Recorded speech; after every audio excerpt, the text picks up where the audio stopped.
Welcome to Lucretius Today. This is a podcast dedicated to the poet Lucretius, who wrote On the Nature of Things, the only complete presentation of Epicurean philosophy left to us from the ancient world. Each week we'll walk you through the Epicurean texts and we'll discuss how Epicurean philosophy can apply to you today. If you find the Epicurean worldview attractive, we invite you to join us in the study of Epicurus at EpicureanFriends.com, where you'll find a discussion thread for each of our podcast episodes and many other topics. We're now in the middle of a series of podcasts intended to provide a general overview of Epicurean philosophy based on the organizational structure employed by Norman DeWitt in his book, Epicurus and His Philosophy. Now let's join the discussion. Welcome to episode 154 of Lucretius Today. We are continuing in our series going through Norman DeWitt's Epicurus and His Philosophy. We've spent the last several episodes as part of this series in reviewing the background of Epicurean philosophy, the formation of the school, and now we're turning to chapter 7, which is entitled The Canon, Reason, and Nature. And from here on out, we're going to be talking about deep philosophical questions as opposed to the more historical, chronological focus that we had the first couple of episodes of this series. And the way to start it this morning would be to start with the opening words of DeWitt in this chapter. He says, quote, "The canon was not an afterthought, as the Stoics asserted, but occupied the first place in the triad of the canon, physics, and ethics. This arrangement is unalterable because the ethics were deduced from the physics, and the truth of both physics and ethics was subject to the test of the canon, which includes sensations, anticipations, and feelings." So maybe one of the most important things for us to talk about today and get started with as we go into this chapter is that we have to decide what the canon is before we can even discuss it. We talked in last week's episode about the issue of what it means to know something, what it means to use the word certain or to be confident of something. All of these are concepts that are what we're really talking about, because it might be tempting if you're comparing Epicurean philosophy to Catholicism or another religion. It might be tempting to think that, well, the axioms or the foundations of Epicurean philosophy are in the 40 doctrines of Epicurus or his 12 fundamentals of physics, that those are the canonical statements of Epicurean philosophy by which you judge everything else. And what DeWitt is pointing out here is something more basic, and I think he's correct. He says, quote, "The word canon denotes a rule or straight edge, but metaphorically includes all the instruments employed by a builder. A perspicuous account of it is presented by Lucretius, who mentions the square and the plumb line." And then there's an analogy that DeWitt uses to get us started here, that it is a mistake to confuse the tests of truth with the content of truth. That is, the tools of precision with the stones of the wall.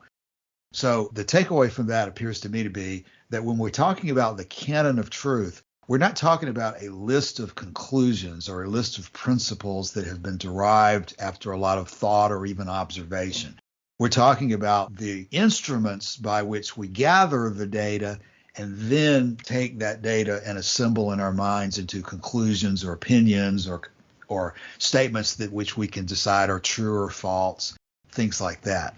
We're talking about a pre-conceptual level here of gathering of data using the equivalents of yardsticks and rulers and straight edges and plumb lines and compasses and things that we use to measure things. The hammer, the screwdriver, the tools of precision do not contain information within themselves. They're things which we hold up to reality, to the things that we observe, and measure them using that. So getting back to the issue of what it means to know something or what it means to be confident or to be certain of anything, there are people out there who assert that the standard of truth is whether it's in the Bible or what God tells us is the truth. Or if you're a Platonic philosopher or even an Aristotelian to some degree, you're going to take the position that it is an abstract logical analysis that turns observations into syllogisms and allows you to come up with a formula that only if you can do that are you going to have confidence in the truth of any particular conclusion. And since Epicurus holds that there is no supernatural God to deliver divine revelation to you of what is true, And since Epicurus holds that there is no true universe beyond our senses, that there's no realm of forms like Plato was suggesting, or even essences like Aristotle is associated with, since those things don't exist in the Epicurean universe, ultimately, at the bottom of things, only atoms and void exist in the Epicurean universe. You've got to come up with another method of determining what it is to be true, what it is to have confidence in something, what it is to consider anything to be true or false or certain or doubtful. And so it appears that what Epicurus was doing, according to DeWitt, is suggesting that rather than look to things that don't exist like supernatural gods, you look to the faculties that nature has given you for the evaluation of things, and that what nature has given you, according to Epicurus, are primarily the five senses. The classical ones, of course, being seeing, hearing, touching, tasting, and smelling. So those would be the foundations. And Lucretius goes into this in great detail in Book 4 of his poem, and how ultimately those five senses cannot be looked behind. But as we get started and just introduce the topic, Epicurus suggested that in addition to the five senses, there are two other legs of his canon of truth, and those are pleasure and pain, the feelings, which is a term that derives from the Greek pathe, and then there is also something called anticipations, which is a very difficult subject, which we'll evaluate in the coming weeks and probably not spend too much time today. DeWitt implies that it's sort of an intuitive faculty of assembling concepts that you might not be able to assemble otherwise. He uses justice as an example of something that is known to us through anticipations. And I believe he also uses, he talks about divinity or the issue of gods also as something that's subject to this faculty of anticipations. Bailey, some translators will just use the word concepts for anticipations. And if you go to Diogenes Laertius and read his background about the Epicurean canon, he appears to be saying that you see several oxes, you assemble in your mind a concept of an ox, and that's what an anticipation is, which would equate it to some type of conceptual reasoning. Now, there's a lot of controversy about whether that is a sufficient description of anticipations or not. But for purposes of our general discussion in this chapter, the three legs of the canon are the five senses, the anticipations, this conceptual faculty of some kind, and the feelings themselves. And a closely related issue is the issue of whether Epicurus was an empiricist or not. And let's start the conversation with that question of empiricism. Joshua, when people talk about Epicurus as an empiricist, what does that mean? Yeah. Happy New Year, by the way. That's right. Happy New Year to everyone. This is our first episode of 2023. You know, it was funny. I was actually watching QI last night, which is like it's kind of like a quiz show in the UK. And they were talking about potatoes. And when they were trying to get potatoes introduced, they were having some difficulty because they're not mentioned in the Bible. So people didn't think they were good to eat. So something you mentioned, getting your truth from the Bible. So the question here is empiricism. As you were just describing, Epicurus himself has three legs for his canon of truth. Empiricism would be a system of thought that focused really just on sensation as being the test of how we know what is true.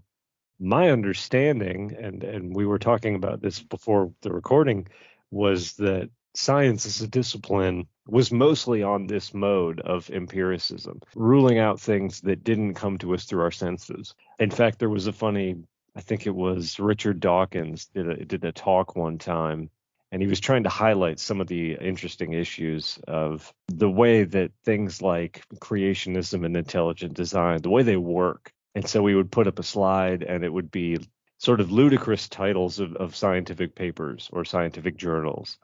And it would be stuff like the title of the scientific paper would be Professor J.S. Haldane has been vouchsafed a secret revelation that an asteroid killed the dinosaurs, stuff like that. The point from Dawkins' point of view, obviously, is to get people to start thinking in a way that you're not taking divine revelation into account here. There's no way to verify that. There's no way to falsify that, which is actually a more interesting approach. But Martin has, I think, more to say about this. Yeah, Martin, let's talk about, again, before we started recording today, we were talking about whether Epicurus was an empiricist or not. And we were talking about the idea that maybe most people do consider empiricism today to be sort of the given or the norm, that the five senses are ultimately the only source of information. And I think you've got a perspective on that that would be helpful to us about whether most scientists today consider themselves to be empiricists or not. What is the case about that? At least for the physicists, I think the vast majority who understand what they're doing, they do not considering themselves to be empiricists, because empiricism means to just produce a collection of data and no understanding. So in order to do measurements beyond the five senses, or taking our experiments as extension of the senses, we need theories behind already. For example, if we use a magnifying glass, we look at something bigger, we see something which is very similar, so it's credible. Then when we go to the optical microscope, say 1000x magnification, then the things look already very different than to the bare eye. So there are a lot of additional effects in there. So we need a theory of the optical microscope to properly interpret the images. So that means in order to collect empirical evidence from the microscope and make factual statements on this, we need a theory of this one, so that there is a tight interaction between theory and experiment. And this goes way beyond what would empiricism would allow. Or the next step, if we use electron microscopes, the earlier electron microscopes, or if we operated in one of the earlier modes where it's analogous to optical imaging. Okay, it's just then bigger with some other effects in there, but it's still some sort of an image. But the most sophisticated ones nowadays, which show individual atoms, they are not no more imaging like in this traditional sense. What they do is they compare what is captured there by a two-dimensional sensor with a simulation. And then the result is then calculated. That means this image from electron microscope showing an atom is calculated. So it's not image. That means there you really have a fusion of experiment and theory, even more tightly. And at the most extreme end, when pictures of the black hole were shown, it's very similar. So what is shown there was basically a fusion of theory and the experimental data to really show that black hole. So, and we can see this in analogy to Epicurus, anticipations, and the senses, with those measurement tools being extension of the senses, and the theories of the scientists correspond to these anticipations. What is different between Epicurus' idea and how science in general, maybe not all science, but a lot of scientists see is that Epicurus still thought there is truth. But from a scientific perspective, truth is irrelevant. What matters is that the models are adequate, and whether there is a reality within which that model is true doesn't matter. You said so much there, but I'll comment on the very last thing you said. From a scientific perspective, truth doesn't matter. But I think Epicurus would probably say, from a living your life perspective, truth and falsity do matter. That you have to decide in your life what you're going to consider to be true versus what you're going to consider to be false. If you're to decide anything about how you're going to live your life, if you're going to have confidence in your decision-making processes and so forth. So there's definitely a different approach and perspective between being a scientist versus actually being just a human being who's living your life. But also what you said, Martin, I think is fascinating to me now. And I don't know if you said it just then or in our prior discussion, but you raised the analogy of all the senses can provide to you is a collection of facts or a collection of data. Unless you have some type of ability to organize that data in your mind and make use of it, it's just like a collection of photographs on the table in front of you, or a collection of anything. And of course, the word collection is an interesting word in itself. How do we decide what is a collection versus just some random assembly or some random heap of unrelated things? How is it in your mind that these individual observations are brought together into any kind of thought process or concepts or opinions at all, much less whether they're true or false or not? How do they even come into being? Because if you just simply look around you and look at the trees and the flowers and the sky and the grass and so forth, why are you different from any kind of cat or dog or any other or insect in terms of being able to see things but make no use of that information? And whether that is all just a process of logic or what is the best way to describe what is going on in your mind as you take that data, it does appear that Epicurus didn't just say everything comes from the senses is true, which is one of the things we'll discuss as we go on all through this. Because you have to understand, what does it mean to be true or false? What does it mean to know something? You have to understand, I think you said this, Martin, in your discussion, you have to understand how your instruments work. You have to have a theory of operation in which you understand as you go from a regular optical microscope to an electronic microscope to other types of measuring devices. If you don't understand how they work, then you might as well be just putting the Bible in front of yourself and reading it, because if you don't understand how the instruments work, you have no way to judge whether they are operating correctly or not, whether what they're providing you is distorted or accurate or not. And so you have to have a theory or an understanding of how all this operates, which I think is the general topic that we're addressing here in this whole issue of the canon, reason, and nature. Okay, again, resuming this on truth. Even in our daily lives, we can take the scientific position that truth doesn't matter. We just go for what is adequate, and that is then okay. So we can treat adequacy of a model as analog to the truth. No? So for simplicity, okay, we can just think it's true, but knowing that basically we just have an adequate model. And it's enough that we have, say, a high percentage of probability that what we expect will happen if we do a certain thing. That is simply enough. It doesn't matter whether there is truth behind it or not. No? So where truth comes in is more in a trivial sense, like that a singular incident actually happened. No? So in that sense, we can postulate that the truth actually happened, or like that the protocol of an experiment, that these numbers are written down, that they are true. No? But this is a trivial sense of truth. No? It doesn't refer to the truth of the theory in the sense that it's true in reality. Joshua? Yeah, I can see why scientific disciplines have their own approach, and you're extending that, Martin, to how we live our lives. Epicurus is doing something very different. He is holding forth as a philosopher in a city famous for its philosophers, in a culture that prides itself on its culture, and to include philosophy. To be in that position and not have an opinion or an account of truth and of how we know what is true would have been very unusual. And for Epicurus, I think it even beyond all those issues of being a philosopher and being an Athenian and being a Greek, being Epicurus, there was something about that made him feel like the understanding of where we derive truth is very important. It colored, I expect, all of his conclusions.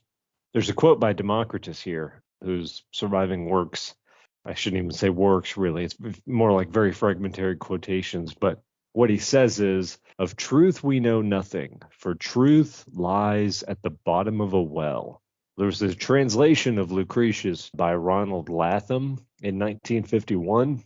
In Latham's introduction to this translation, he says, Epicurus was consciously and deliberately superficial. He believed that truth was not at the bottom of the well, but very near the surface, scarcely veiled in the outward appearance of things. For this reason, his language was pictorial, and in the hands of a poet easily became picturesque. And he goes on talking about how Lucretius applies all of this.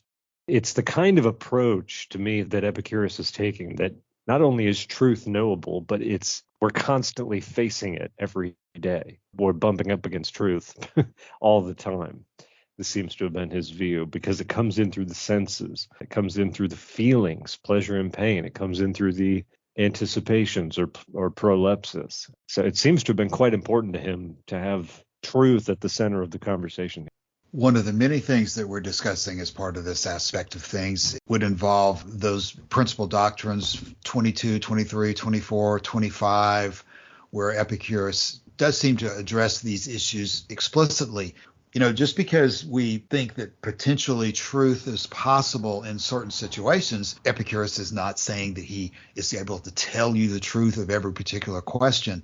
But what he does say is that if you reject the senses, then you have no standard to judge between things that are true versus things that are false. That these senses are ultimately your tools of precision, the tools of measurement, which will allow you to do as best you can to determine what is true or false. By no means does the canon of Epicurus or does a plumb line or a straight edge or any other kind of instrument guarantee you that you're going to be able to reach some conclusion. Just because you've got a hammer and a screwdriver and a set of tools doesn't mean you can build a house or that you can measure things appropriately or construct anything. But if you don't use those tools of precision that nature gave you, I think Epicurus would say, well, what have you got besides those? What are you going to suggest are more reliable than the tools that nature herself gave you through the senses to judge reality? Because Plato or Aristotle or other Greek philosophers would allege that there are ways through syllogistic logic or other types of approaches to see a true reality beyond the senses, that the senses are just by definition inadequate to judge reality, and we must have something higher than the senses. So much of this seems to come back to that question of, is there anything higher than the faculties that nature has given you by which you can determine something is true above and beyond those natural faculties? So there's that question of what are the instruments that you're going to use. And one important thing I don't want to go too much further ignoring is this principal doctrine number 24. Epicurus is very clear that the data that you get through your senses is not itself some kind of divine revelation that tells you something that's true. The data is something that has to be assembled in your mind. And to come to a theory, as Martin's talking about, or an opinion as to what's true or false. And the constant struggle that every human faces is that you've got to constantly decide whether you have enough information through these senses, whether that information is accurate, whether it's repeating itself consistently over time, whether you have enough data to form a conclusion about something being true or false or certain or uncertain. And that's where this issue of weighting comes in, which is discussed in Principal Doctrine 24. If among the mental images created by your opinion, you affirm that which both awaits confirmation and that which does not, you won't escape error, since you'll be preserving the whole cause of doubt in the first place, which I think means simply that unless you keep clear in your mind the difference between the doubtful and the certain and how you've assembled the doubtful and the certain, then you have no way of ever reaching any conclusion about anything, because you have not understood what it means to be right or wrong or true or false or doubtful or certain in the first place. The whole discussion that we're having is intended to awaken you to the issue that's involved in how you determine what is true and what is false. Joshua, when you're talking about Democritus saying that truth is at the bottom of a well, this is apparently where Epicurus was differing from Democritus in a number of issues, in that Epicurus was taking the position that you can sit around and debate probabilities to the end of time or till you die. But in the meantime, you've got to live, you've got to eat, and you've got to sleep, and you've got to work and decide how to conduct your day-to-day activities. And for purposes of your day-to-day activities, is kind of what Martin was saying a minute ago, you have to decide what's good enough, what's probable and what's not probable. And if that is sufficient for you, if you're the type person who decides that it's probable that there's no heaven and hell, and I don't need to worry about that anymore, and that satisfies me. There are certainly people who are willing and think in terms of probabilities, and that satisfies them. But Epicurus was addressing basically everybody, not just scientists. And if you are going to be plagued with doubt and indecision and anxiety every moment of your life, thinking that you're about to go to hell and be tormented in flames for eternity, then you've got a different set of problems that has to be addressed.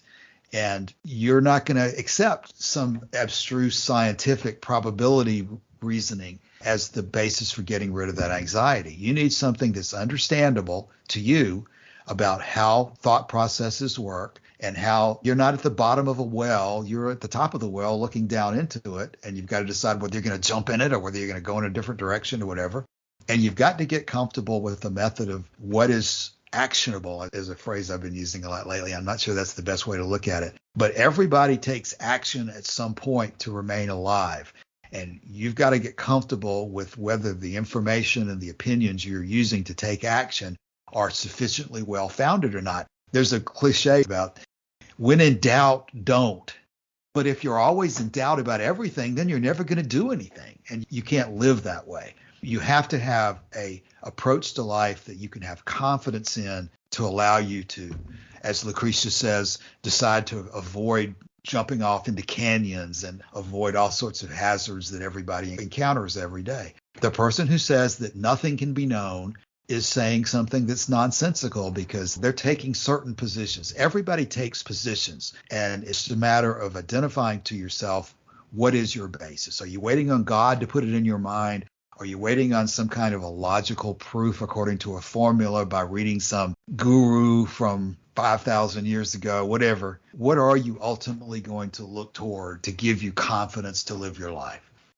On page 122, the institution of the canon reflects a contemporary striving for an increased precision in all the arts, sculpture, architecture, music, mathematics.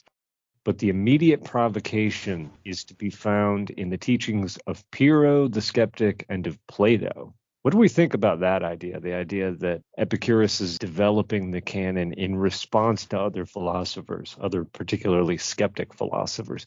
We know, for example, from Diogenes Laertius, if I can find where I just found this, I think I must be on the Peter St. Andre website, but I'm not sure. This comes from the book on Pyrrho in Diogenes Laertius. And he said that it was said, too, that Epicurus, who admired the conversation and manners of Pyrrho, was frequently asking about him, specifically about his travels. Epicurus was interested in what Pyrrho was discovering. What did you find out when you went to India? That kind of thing. But what Epicurus arrived at was a completely different, in fact, almost an opposite conclusion to what Pyrrho arrived at. Pyrrho is a hardline skeptic. Skeptic in the ancient world doesn't mean what it means in the modern world, which is, I don't believe your weird theory about this one thing. Skepticism in the ancient world encompasses the belief that nothing is really knowable. So that's the position that Pyrrho is putting forth.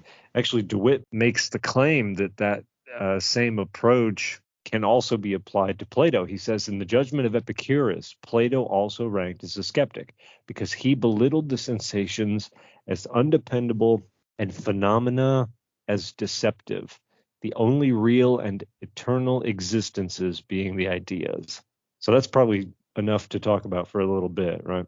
You know, isn't that the meaning of the parable of the cave that Plato is so associated with? That what we as ordinary mortals live in is a cave in which we're chained and able to look at only flickering shadows of the wall in front of us.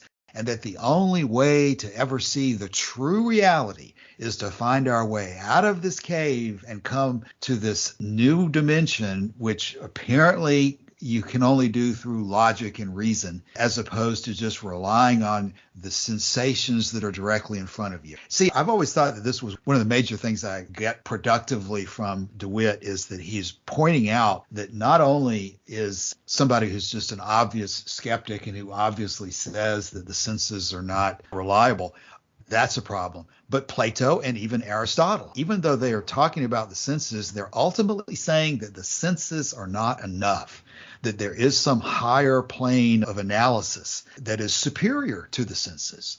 Yeah, and not just that they're not enough, but that they actively lie to you. That they actively lie to you. Right. If you want to get cynical, it's a great manipulation, exploitation game, very similar to a religious point of view, that the priests have to tell you what God wants you to do. And these philosophers who have access to this means of knowledge that is beyond those available to mere mortals are the ones who are going to interpret for you what the true reality is. And that the Platonic realm of forms is significantly an example of that. And to some extent, even Aristotle has not totally gotten rid of that background from Plato. That it really took Epicurus to emphasize that truth comes through these canonical natural faculties and not through a logic that can operate above and without the senses. Yeah, a way that this has been put, because this idea that Plato has about the cave in particular, and that the material world, I don't want to say the material world, but the world of the senses is a world that is deceptive inherently. The way that people talk about things like this is that you need to wake up from the dream of waking life. That's an interesting concept. But it always involves, doesn't it, some kind of rather skeezy amount of trust placed in one individual. Or I'm thinking of like the Matrix here as an example of this problem. But this is very much what Plato held to be true, which is that waking life, the life that we're living right now, when you look around you, what you're seeing is a shadow of reality.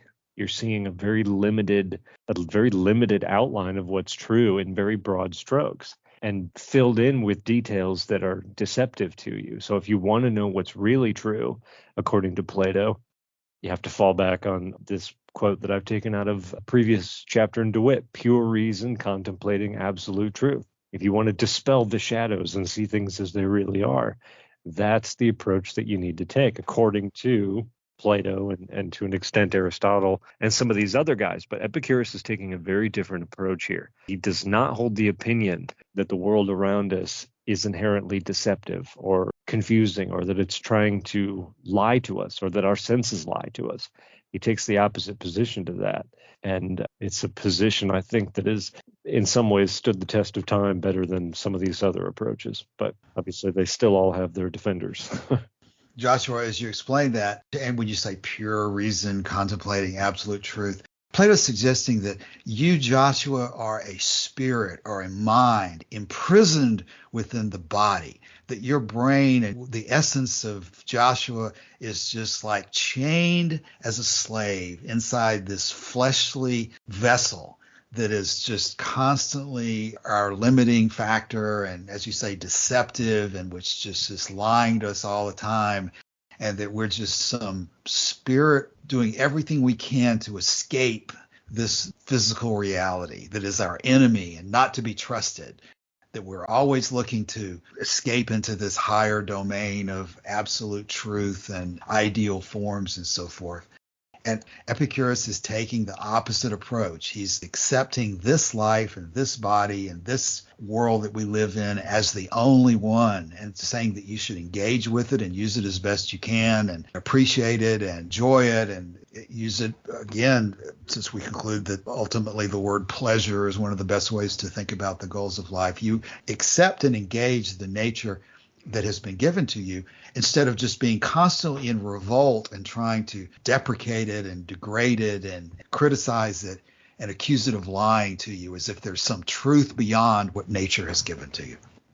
Cash, just the way you describe the Platonic position here, I can't help but picture Scientology in my head. That's what I'm seeing when I'm listening to it, because it's the same kind of thing. People want to convince you that if you could just cut away the illusions, if you could just get around the problems of the inherent falsity of the senses, if you could just see that your soul is being burdened, if you could get around all of that, if you could escape that cage, you would reach a state of, I don't know what you would want to call it, self-actualization, something like this, that is going to be so unlike your current living experience that it's like you're living in another world or another dimension. It's that degree of change. And you can have that for $399 for the first book. You know, it's it's the way I read it. You know what I mean? So Epicurus is saying, no. That's not the way this works. Your senses are not constantly lying to you. Nature changes, but it doesn't change so fast that we can't perceive the change and derive information from it. Let that be your guide. Nature furnishes the norm is something that DeWitt is going to get into here a lot. So it's interesting how approaches differ. I think that DeWitt does a good job of summarizing this here. And let me take a second to just use DeWitt's exact words. He says, in the judgment of Epicurus, Plato also ranked as a skeptic because he belittled the sensations as undependable and phenomena as deceptive, the only real and eternal existences being the ideas.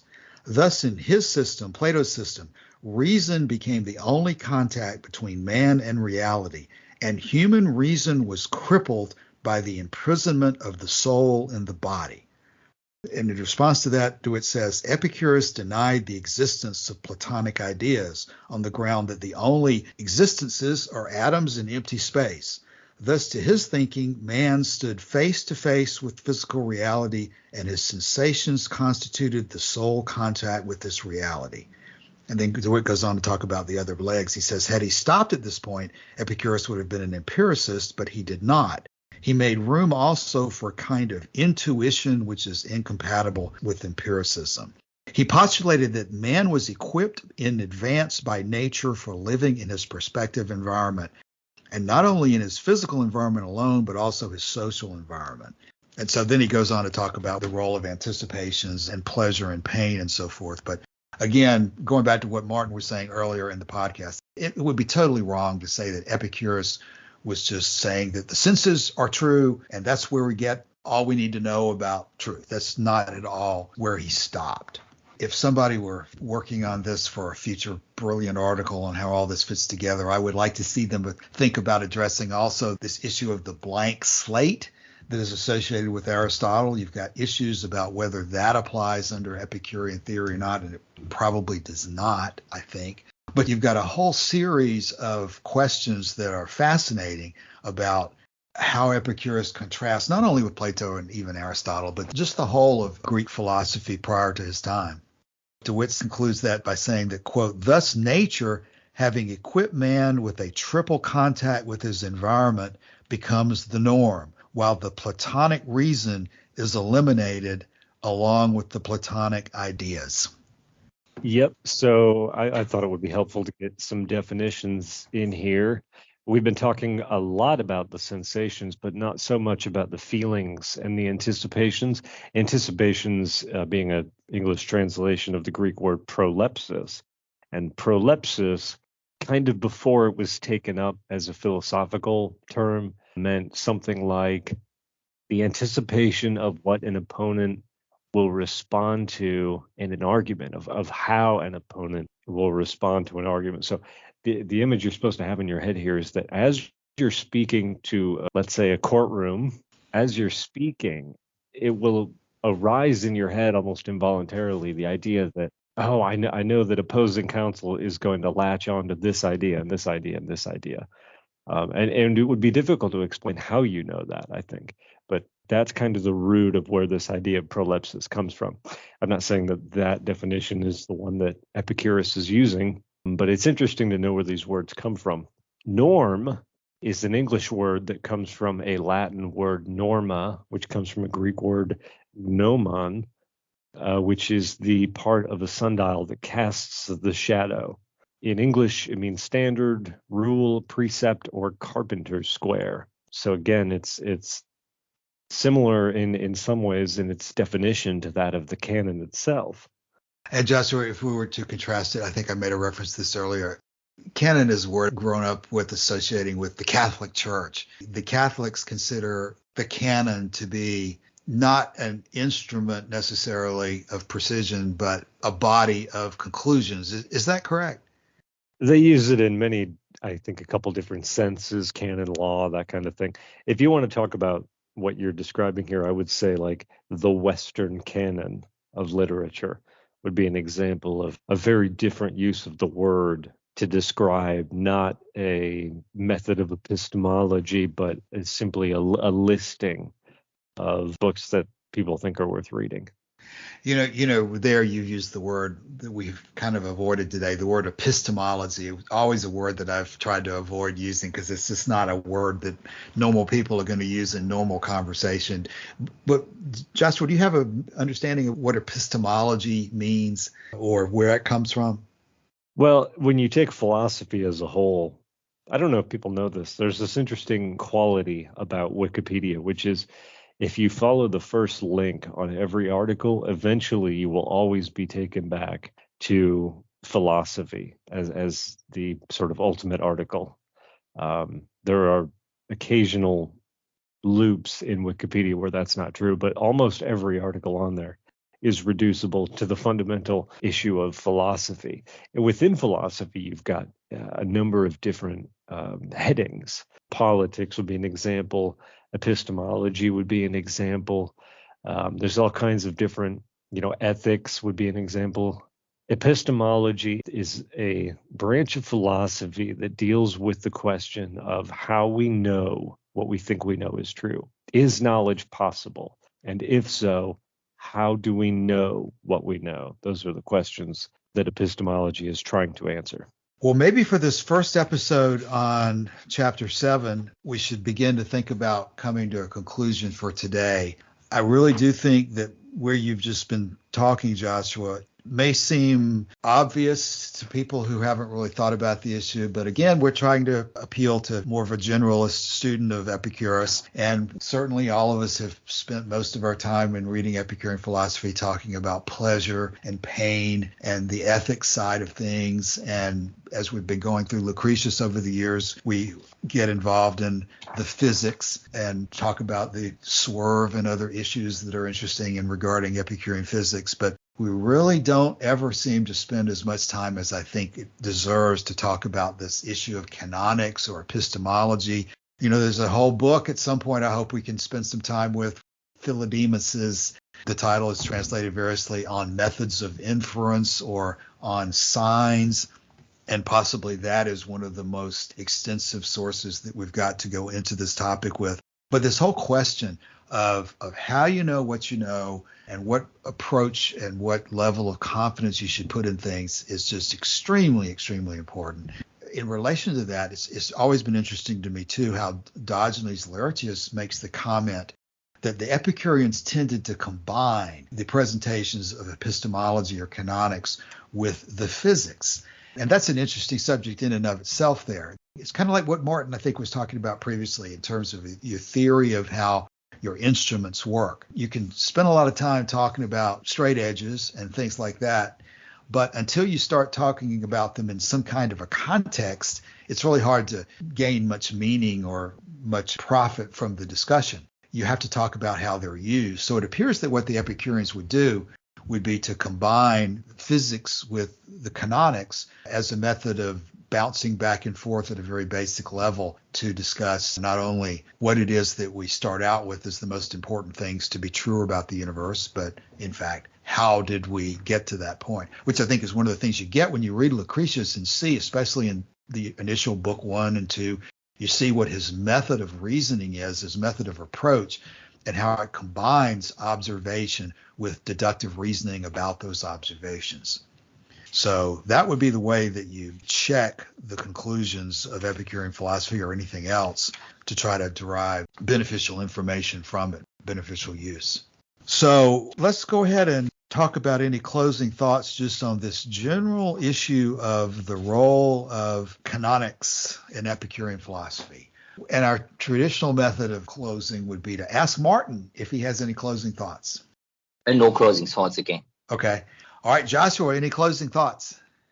Not really, no, except for Happy New Year.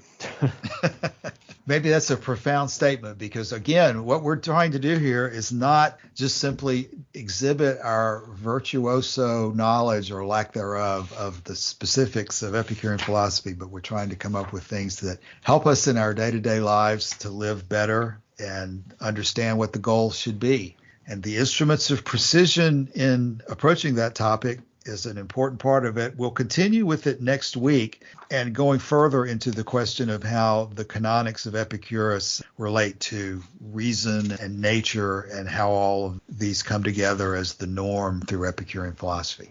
So we'll get into that next week. Thanks for your time today. If anyone has any questions or topics they want to discuss or suggestions they want to make as this discussion proceeds, please come by EpicureanFriends.com and post in the forum, and we'll incorporate anything that's there in our discussion next week. So thanks for your time today, and we'll see you in a week. Thanks and bye.